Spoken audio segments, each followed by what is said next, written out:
I did see a news report. I think I was the one reading the 5 o'clock news update. I had to switch conversations. I was supposed to have Acho. Is it Acho that is? I think Acho Ina. I was supposed to have him on the show by 4 so we could talk about the Obiapo Legislative Assembly, the claims of misappropriation and misconduct, and the switch to support the governor. Yet again, another switch, by the way, to support the governor, Simnalai Fubari's Excellency. We're going to talk about that, but he called me, or I called this morning, and he cancelled, talked about security purposes and all. I also tried to get across to the people who moved from the GDI to the simplified movement, and I'm yet to get a response. Maybe tomorrow or next they'll be on the show, and so we can get proper understanding the last conversation we had. So let's look at something that I saw, a report as researched by the Punch newspaper, and it says 24 states unable to function, unable to pay. Okay, I wouldn't say function is not the right word. I should say unable to pay salaries without federal allocation. We started today by mentioning 3 big stories, and one of such stories was the past president Muhammadu Buhari's Excellency congratulating, or is that the right word? I don't know, maybe saying that the current president Bola Ahmed Tinubu has done a fantastic job, that Nigeria is such a difficult place to govern. And that's not the first time he said that. He had said it while he was president, saying Nigeria is a difficult place to govern. Now, some of you may not agree, given the economy is bad, and then you look at inflation, and inflation translates to the prices of things in the marketplace. You're looking at a rubber of gari, 7,000. You're looking at rice, egusi, and all those things. You say, oh my God, how do I survive? A carton of noodles so expensive that even according to someone, the noodles generation can no longer afford noodles. But I get you. But is it indeed the president's fault? How is Nigeria structured? You already know.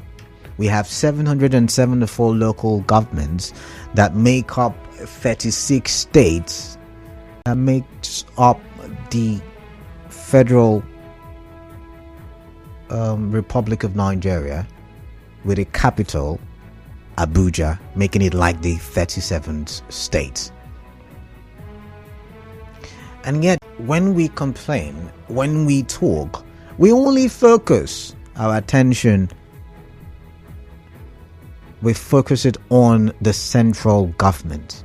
Now, many political scientists, many experts, public analysts, social commentators have argued that we should run a devolving government, a decentralized government. Some of you would call on the show and say, we should be allowed to control our resources. The northern part should control theirs. The southern part should control theirs. Niger Delta should be allowed control and access to its oil. Some of you have argued in that direction. And so, we've talked restructuring several occasions, on several platforms, on several fora. But really, we fail to take into cognizance that the state governors take allocations at the end of the month. Now, some are not creative, if not many. I mean, we have 24 states that cannot pay salaries if it were not for federal allocation. It means that these state governments are not creative. Now, Rivers State was not categorized anywhere because the budget of Rivers State is still a source of controversy. So in that report, Rivers State was not necessarily captured.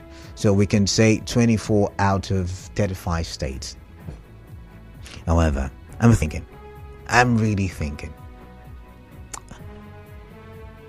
last year, May 29, 2023, President Bola Ahmed Tinubu came out and said, subsidy is gone. It was a reiteration of the previous government's attempt to remove subsidy. It was an attempt, right? And President Bola Ahmed Tinubu on that day reiterated it, and eventually, it was removed because at the end of June, there were no further budgeting for that. And ever since then, we've been told, government would have spent XYZ amount, but that amount has been saved. Government made more money, according to the gist that we got from government quarters. That money was shared to the state governors. Now, last year it was recorded that state governments got highest allocations for what, 7 years? In past 7, they have not gotten that kind of allocation in a long while. Why? Because they removed subsidy. But what really did the governors do with all of that money? Because ever since then, we've been shouting, I was going to say Buhari. Oh, President. And don't get me wrong, I'm not here to be a supporter of the president or to be his mouthpiece. I've never met him. I don't know him. I don't know if I'll ever meet him. But I'm not here to support him. I'm just driving at a point, and which is, what are the state governors really doing? What are they really doing? And this is not the first time I'm asking this question, but I don't even think this will be the last time. It's a very solid question that we must find an answer to. Why can't we have creative people at the helm of affairs at the state level? Yes, we need restructuring. Yes, we need a devolved or a decentralized system of governance. But for the current structure that we have, what have we seen as achievements? And it's sad. It's sad because I went back as far back as 1999 to just see, because we were giving governors awards at the time, and I'm looking from that time. We had golden governors like Odili, Donald Duke. There were good names around that time, and I'm looking. Where are the developments? In 2024, and I'll mention it again, the giant of Africa cannot boast of steady power supply in any state. And I'm talking about, communities now. Some people say, Bonny has steady light. And Nimbe Brass has steady light. No, I'm not talking. I'm talking about a state one full state cannot boast of steady power supply. Okay, let's say before Buhari signed it into law, electricity was on the exclusive list. Why couldn't we have state governments who were creative, who would work with transmission companies, generate from solar, especially in the northern parts, generate from solar, or they could generate from wind. When we say clean energy, we're not just talking about the sun. You could also generate electricity from wind, or they could do what's it called again? Is it biofuel? Why did we not have governors think in that direction? Because if we are able to solve electricity, we have solved about 30 to 40% of our problem in Nigeria. I'll tell you something, we are all waiting for the president. And today's a day for us to think.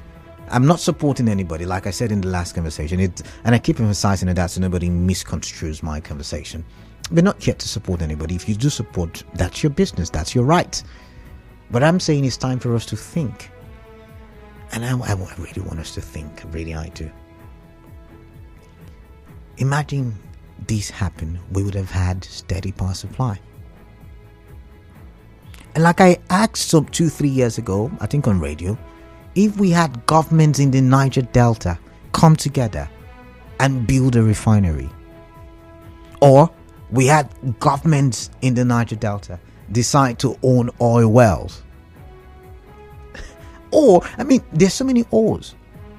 I don't know, maybe it's easier said than done because I'm in front of a microphone. I can turn it on, turn it off. There is an air conditioner in the studio, and so I can think so creatively. But if I get there, I may not have to, I don't know, I may not think as creative as I think I'm thinking right now. But the question then again is, why don't we have creative governors? 1999 or but see, I'm not saying we've not had governors who have done their best. I'm not saying that. In Akwa Ibom State, we see the wonderful, massive road development, and successive governments built that. In Cross River, at some time, we saw the wonderful, what do you call it now, tourist attraction that was built there. I mean, governors have done noble, but I'm wondering, could we have been more creative to think sustenance? Because if we had put certain things on ground, then maybe there would have been sustenance. And if the governors cannot control the resource that they have now, what is the guarantee that if we decentralize government, that they will do a good job and that they will be creative enough? I mean, think about it.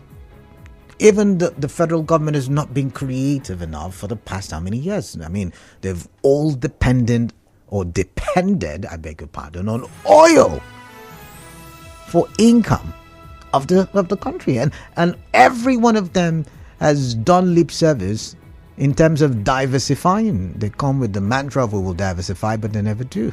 We'll go for a quick commercial. When I come back, I open the phone lines and I get your thoughts. Just stay tuned. For more talk,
I'm going to run quickly now. 26 minutes gone past the hour of 5. You're listening to Hard Facts at 92.3 Nigeria Info, and I am yours truly, Kalada Kurubata. But okay, so I'm just going to go to the Punch newspaper. For those of you joining us right now, you're welcome. We are looking at the feasibility of state government in Rivers State, and yet again, X-raying the comment by Muhammadu Buhari, former president, His Excellency, of course, former president of Nigeria, on how difficult it is to govern Nigeria at the federal level. Now, according to the Punch, only 11 out of the 36 state governments of the federation can independently on their own, that's what it means, on their own, pay their workers' salaries without depending on federal allocations, according to an analysis of the state government's approved budget for the 2024 fiscal year. Now, the states with robust internal revenue are Lagos, Kano, Anambra, Edo, Enugu, Imo, Kaduna, Kwara, Osun, Ogun, and Zamfara. The approved budgets are also contained in Open States, a budget-backed website that serves as a repository of government budget data. While the budgets of 35 states have been made public, Rivers State budget could not be accessed, neither has it also been uploaded to the platform. Now, according to the analysis, the budget data, 24 states cannot fund salaries payments from their internally generated revenue, and as such made institutions. The development also means that the respective wage bills of the affected states surpasses their various IGRs, raising concerns about workers' productivity and state government's efficiency in internal revenue generation. Now, 24 states are Bayelsa, Ondo, Yobe, Sokoto, Taraba, Plateau, Oyo, Niger, Nasarawa, Kogi, Kebbi, Katsina, Jigawa, Gombe, Ekiti, Ebonyi, Borno, Benue, Bauchi, Adamawa, Akwa Ibom, Cross River, Abia, and Delta states. And it brings me to the next conversation, which is, do we run an over-bloated civil service? I mean, I don't know if I struck a nerve, because, when we talk civil servants, it's such a sensitive issue. But do we have an over-bloated civil service at the state level? I mean, it takes us to the big story yet again, where the government of Rivers State was explaining why it stopped or cancelled the IAEU recruitment process. It cancelled it because they had the specific figure they wanted, and guess what? It was double, or even not more than double, the amount that was employed. And so you see the issues. Do we run an over-bloated civil service where, like Clinton said earlier, people get employed based on ethnic value, based on political value, based on religious value, and not necessarily based on what they can bring to the table? Anyways, I think I've been rapping for too long. It's time for me to open the phone lines and let's get your thoughts on this, and what you think about the creativity, the viability of states in Nigeria. We can blame the federal government all we want, but really, what are the state governments doing? What are the viability what is the viability, I beg your pardon, of the states and then the local governments? I'll go for a quick break. It's time for the headline news. When I do come back, I get your thoughts. Just stay tuned. Headline news. Nigeria Info on 92.3. Headline news.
Time for me to hear what you're thinking, what your reaction to this conversation is, what your reaction is. I'm Kala Dakurubatabo. You're listening to Hard Facts on 92.3 Nigeria Info. Greetings to you. 0817-923-0002 is the first number to call. The other number to call, 0817-923-0003. And the other number to call, 0817-923-0007. I'd like to get your thoughts and let's talk for development. WhatsApp number for WhatsApp messages, 0809-0306-416. And maybe to an extent you would now understand the conversation I was trying to have, the 4 o'clock hour. It wasn't necessarily because I'm attacking any of the design, but I do think we may not necessarily take development in Nigeria seriously, even though we talk about how much much we want development. So what is the viability of the state governments? Maybe we could even add the local governments to this conversation. What is their viability? I've got Nathaniel and he's calling me from Bunny. Nathaniel, greetings. Good to have you. Let's get your thoughts. Thank you very much. All right. I think I'm very much surprised to hear that of all states, Delta State, Bayelsa State, and Akwa Ibom State cannot pay their workers to get allocation from the federation account. I don't know if that is what I have. Yeah, you heard rightly. 24 states, Bayelsa, Delta, Akwa Ibom, Cross River, and Abia are part of the states. Go ahead. Why I'm really surprised, especially with the states in the Niger Delta. I don't know what is the problem with Niger Delta. I think apart from the allocation they get from the federation account, they also get extra allocation at the Niger Delta. Yeah, Delta receives the highest. Delta receives the highest extra allocation. What is the problem? Why can't they pay their workers? I have no idea. No. Get the point. Get the point. Aside federal allocation, right? I think the oil is also part of federal allocation. Correct me if I'm wrong. So aside federal allocation, Delta State on its own cannot generate enough money to pay its workers. Very bad, very bad. What is wrong with them now? It's like saying that, okay, supposing River State cannot pay from the internally generated revenue, except from the federation account. I think it will be very much surprising because, one, they have a whole lot of opportunity to generate tax from the state because of the presence of the oil companies. I don't know. A place like Delta is big enough, and I know that we have companies, we have some other people who invested in those states, and people who also pay tax. So I don't know why it could be very difficult for states like even Akwa Ibom and Bayelsa State to actually generate money from their state, and then they can powerfully pay their workers. Very, very, very bad. Now, talking of viability in the state, I think it's just the problem of Nigeria. It's just general Nigerian problem. It's like saying that the first daughter, if she's not married, and no other daughter in the family should marry. That means that totally no daughters in that family will marry. So everybody is just waiting for a spoon-fed activity from the federal government to just continue to spoon-feed them before they can actually get money to pay their workers and then sponsor any activities as it pertains to money in the state. And that is why we are saying that most of the state governors, I'm not saying all of them, they are not creative enough because they know that their tenures are shortcoming. They can stay like 4 years and they can have a tenure of 8 years. So for them, if they happen to use their brain to do anything, the next governor that will come will benefit from that. So it means that most of them are actively, they are really very selfish. They don't care about the citizenry. What you can do that will remain permanent for the state and not for the governor, and not for the Nathaniel, I've got to go. I get you.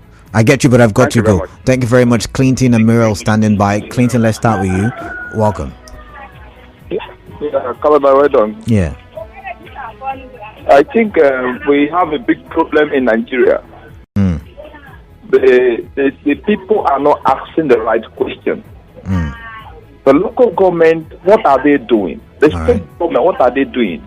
I think there's so much over-reliance on the federal system. And we are in a federation. We have federation units in this country. Why depend solely on the federal allocation? What can the state do to provide succor for the problem that we are facing? In fact, infrastructure, zero in some of the states. And that is why they are so reliant on the federal government to pay salary. It's really bad. So I think that what the state government to do is to look inward and look at where they can boost production in their state. Raw materials are there in the state. All right. If you ask a question, if you run an overbloated civil service, I say no. Because civil servants are retiring every day, Canada. And yet people are not employed. So how do you run that kind of system? So I don't agree with that. I think that the governors are so dependent on the federal coffers and they're relaxed instead of going to production in their state. Thank you very much. All right, thank you very much, Muriel from Okrika. Muriel, welcome. Sorry for keeping you that long. Welcome on the show. It's okay, KDB. Yeah, Thank you. Yeah. Look, KDB, I completely disagree with the former president that Nigeria is so difficult to govern. Honestly, KDB, an educated person, as long as you're illiterate, you can read and write, you can govern any country. Trust me, KDB. Do you know why? You tell me. Because if you don't think alone, the country pays people to think for you. You have an economic advisor, you have security advisors. So if the former president made a mistake by appointing political cronies as his advisor instead of professionals in those fields, then it's his fault if he fails. So you shouldn't blame anybody. If you employ professionals, they give you advice. Muriel, the former president's statement was in passing. The conversation is about the governors, and Yeah, I'll get there. Okay. I'll get there now. Okay. I think that's because he is the thinking for the country. And then going to the governors and KDB, I think what do you expect from a bottle system? Even the Bible says, "Turn up a child in the way it should go." These governors are so used to this the bottle system, especially our brothers in the north. That's the allocation. Some of them just sit down and wait for allocations. The ones, the beer and the cigarettes and fees, bars that come from here, they just sit down and wait for everything. When it comes, they share. So what do you expect from them? But I praise the state government for what he's doing. I heard he wants to venture into seaports, opening seaports and going. He has great ground. He has done so well in the area of electricity. I just see our government emulate. But he wants to go into seaports. And KDP, do you know he needs approval from the federal government before it will work? So what if the federal government refuses to approve? You see, it depends. Since Tinubu came, he has not opened the seaport with various seaports in the state, especially this south, which is southerners. We are happy that our own person has come up.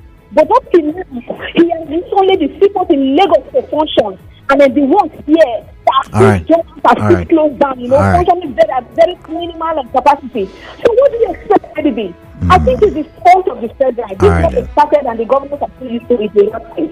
But I just pray they realize that our justice lies in our own hands, not the hands of the federal government. All right, thank you very much, Muriel. No, Muriel, I've got to let you go at this point. I'm sorry. So let's also look at it from, I suspect the other 11 states, a majority of them maybe have a rich internally revenue or generated revenue because of maybe taxation. I do believe, maybe in River State it's because of the level of taxes we get that contributes, not all of it, not entirely all of it. What am I speaking? Not the entire internally generated revenue. Very, very wrong English earlier. Sorry, but to a large extent, they contribute to the IGR of the state. And then I'm asking, can we even go beyond just taxation and let's become creative? And even if we want to focus on taxation, can we build industries and build? When I say build, not necessarily the government, but have some kind of partnerships with private organizations where they build these things and then you tax them, and then people who are working and they are earning and you're taxing their incomes. So I don't know. Linus is calling from Port Harcourt. Greetings to you. Welcome on the show. Hello. Yes, welcome. Yes, good evening. Yeah, greetings to you. Yes, my name is Linus. I'm calling from Port Harcourt. Okay. Can you hear me? I'm listening to you. Go ahead. Okay.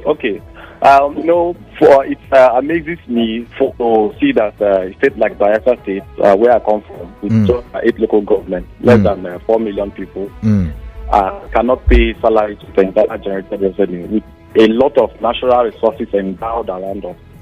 What happened to getting fishing trawlers to the seas? We have the largest coastline in the whole of West Africa. We have even the last government, the Siraka Dixon, dug some ponds over 20,000 that even the former president, Olusegun Obasanjo, was there to commission. They are all lying fallow, not in use. The primary rice farm that is supposed to be invoked to produce rice to feed the whole of the Bayelsa State is not working. The Bayelsa farm is not working. So there's no single industry that is working in Bayelsa State. So we don't expect manna to fall from heaven to get an increase in IGR to pay salaries without getting allocation. Federal government allocation. The published figure after 2019 during Dixon's period for wage bill was 2.82 billion. But this last year, 2023, the media aide for Governor Bariziri posted that the wage bill is about 6 billion naira now. They are not paying 35 pound naira award. All right. People have retired over the 4 years period, and a lot of there's no massive recruitment. So how come about those increased skyrocketing wage bill? So there are a lot of questions here. And all right, Linus, I've got to go. Wonderful thoughts you've shared with us on the show, but I've got to go because I do have a commercial coming up shortly.